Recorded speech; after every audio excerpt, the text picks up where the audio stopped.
या ठिकाणी आपण उपस्थित झालात आणि या कलाकारांचे असणारे प्रश्न आणि समस्या सोडवण्याचे काम आपण करणार आहोत। आम्ही निवेदन दिलेलं आहे। निवेदन कलावंतांना 5% घरकुल हे खेड्यापाड्यामध्येही आम्हाला लागू झालं पाहिजे। कलाकारांचे जे प्रश्न आहेत,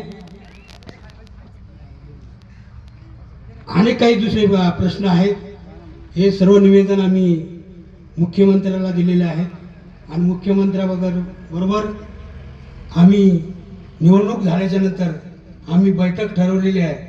तर आमचे सर्व पदाधिकारी आणि ज्या जिल्ह्याचे प्रमुख आहेत त्यांना आम्ही शिष्टमंडळ त्या ठिकाणी आम्ही बोलवणार आहोत आणि खरं जे दुःख आहे आमच्या कलाकारांचे, हे दुःख त्यांच्यासमोर आम्ही मांडणार आहोत।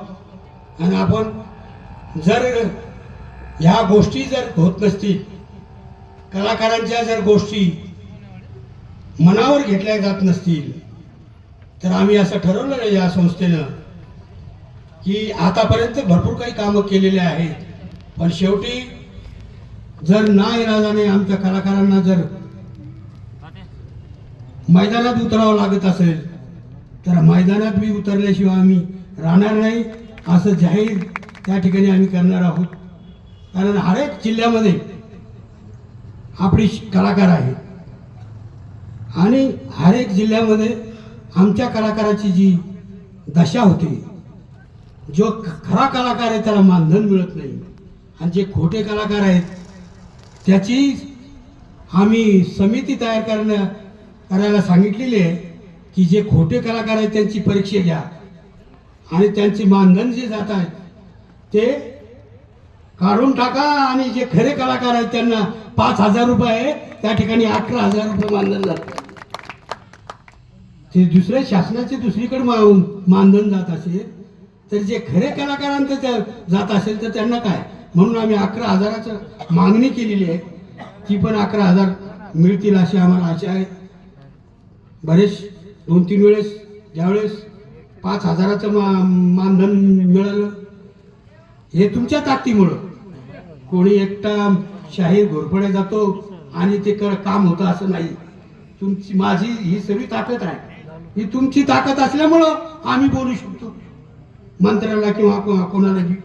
आणि आज कुठेही बोलायचं ठरलं, आम्ही जर या ठिकाणी संस्था स्थापन केली तर आमचं एक हेतू आहे, शिष्टमंडळ आम्ही असणाऱ्या जिल्ह्यामध्ये असणारे शिष्टमंडळ, या संस्थेचं शिष्टमंडळ हे कलाकार इथले अध्यक्ष आहेत, तिथले सेक्रेटरी आहेत, तिथले मंडळ आहे, त्यांना जर कुठल्या गोष्टीची जर पूर्तता भासत असेल तर समाज कल्याण अधिकाऱ्याशी संपर्क साधला जातो, तहसीलदाराशी संपर्क साधला जातो आणि त्या ठिकाणी ठणकावून आम्ही तहसीलदाराला आणि समाज कल्याण अधिकाऱ्यांना पण सांगतो की आमच्या कलाकाराचं काम झालं पाहिजे।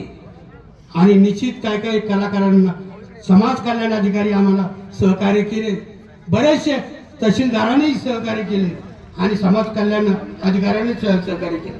तर आपण शासनाच्या तर्फे शासनाचेच काम करतो। व्यसनमुक्ती, दारूबंदीचे हे कार्यक्रम आम्ही मुंबई शहरामध्ये सर्व 1200 कलाकार रॅली काढली होती।